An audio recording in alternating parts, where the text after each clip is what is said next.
And here we go. We are here in sunny Orlando. It is quite hot, and with the sun beaming right behind us through this glass window, I think I'm going to have a fried back, but that's okay. This is what we do to bring you content here from Orlando. I am Matthew Joseph, and I am thrilled to be here for the 4th year in a row. We're going to be bringing you the Smile Factor podcast live here at ISTE. And for the first year, and for the first time, I am thrilled to partner with School AI, bringing in my co-hosts who we've seen each other for 3 weeks now on the computer as we do this offline or do this from the computer side of it. But I now get to welcome in Nick. Nice to see you. He's right next to me. We are excited to be here. How are you doing? I'm doing great. It's so amazing to be able to come to Orlando for the ISTE ASCD conference, connect with so many amazing educators, and still talk to people online and the people walking by. I'm excited to be here. It's been a great ride so far, and now to be face-to-face always ups the ante a little bit. Awesome. And we are going to, speaking of online, our first interview is going to be coming to us from Kentucky, Dr. Christy Bryce. How are you doing? Welcome. Hello, Orlando. Nice to see you all.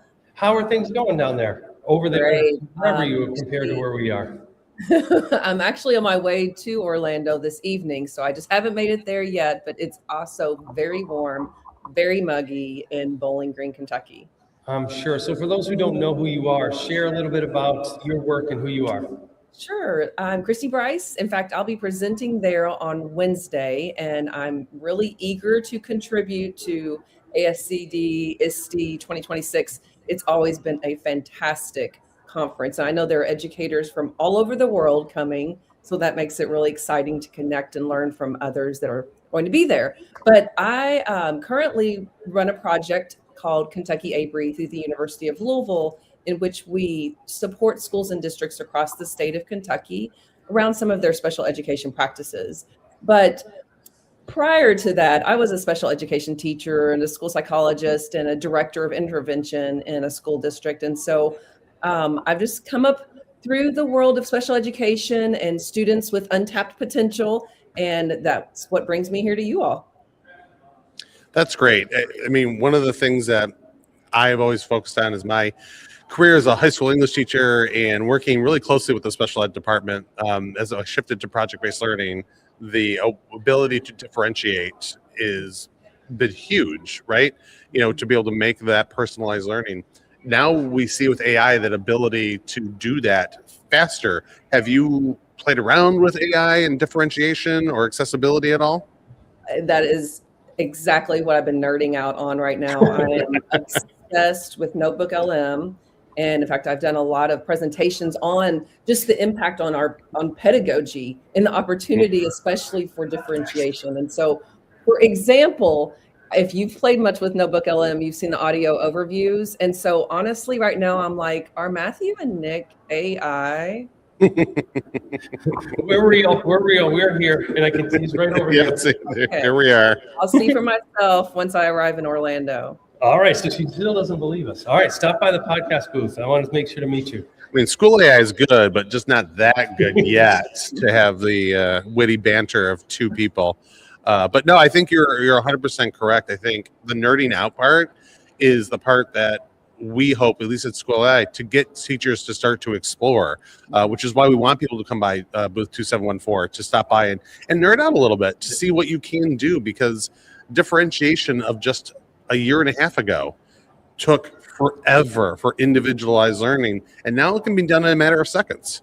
Right. Using it for even, I'm thinking of like pulling up images of steps to follow to self-regulate. I mean, I can create that within 2 minutes on whichever AI feed. I don't know how much we share on specific products, but on lots of them create beautiful visuals. And you could say something like, hey, I need this for a 10th grader, or I need this for a 2nd grader, which needs heavy, very little narrative and very focused on pictures to help the student understand. And it just like this just creates those beautiful images that in the past I had to take literal pictures of kids doing things.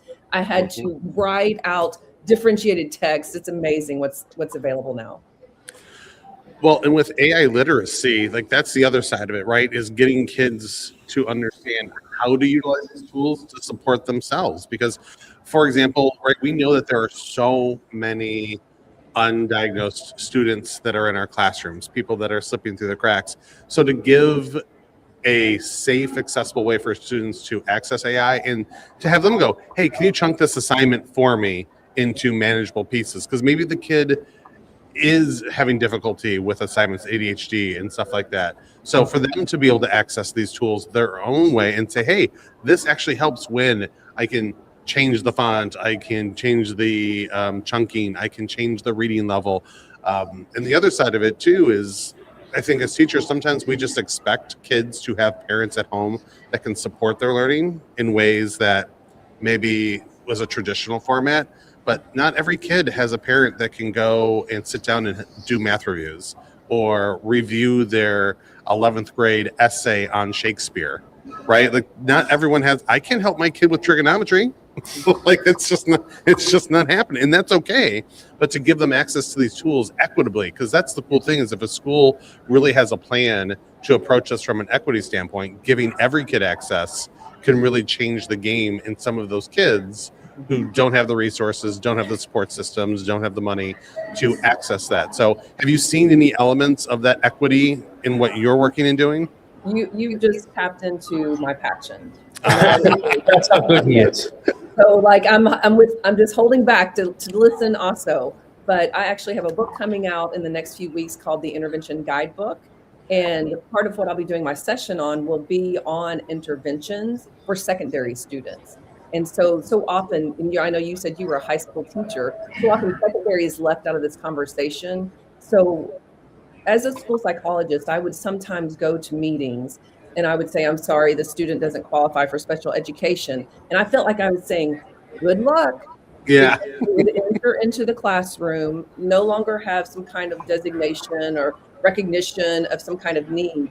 Yet just like you're saying, they're sitting before you in our classroom. In fact, the data say many of them are sitting in front of their classroom, struggling in academics, in social emotional learning, in college and career readiness. And so they need the supports just as much as those students with IEPs often. So I love what you're saying about using the tools we have now to give these students access to high levels of learning.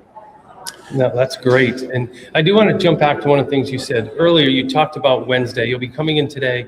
On Wednesday at 11:30, you have your session, 3 bite-sized interventions for secondary students. For those who are looking through the app and seeing so many different sessions, tell us a little bit about what that session is going to be about. Okay, sure. First of all, I would like to say, anytime you come to my session, I believe you're going to leave with practical tools and hopefully feel inspired and motivated to go out and try some of these things. I'm a believer in bringing practitioner-friendly tools to people in solution-focused chunks that we can like access and do something with. So often secondary struggles with the implementation of larger systems like MTSS. But many times it's just because we don't give them the entry point or like the on-ramp that they can access. And so let me ask you guys this.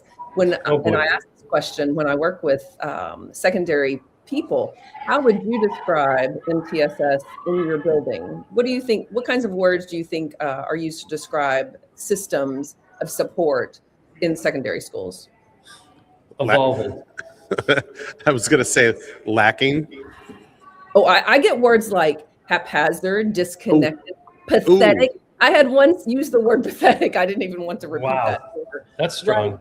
So what we'll be doing is discussing some, what the research tells us are the evidence-based interventions to implement, because there are books out there on data analysis, on teaming, but when I worked with secondary teams, they'll say to me like, but we don't know what to do.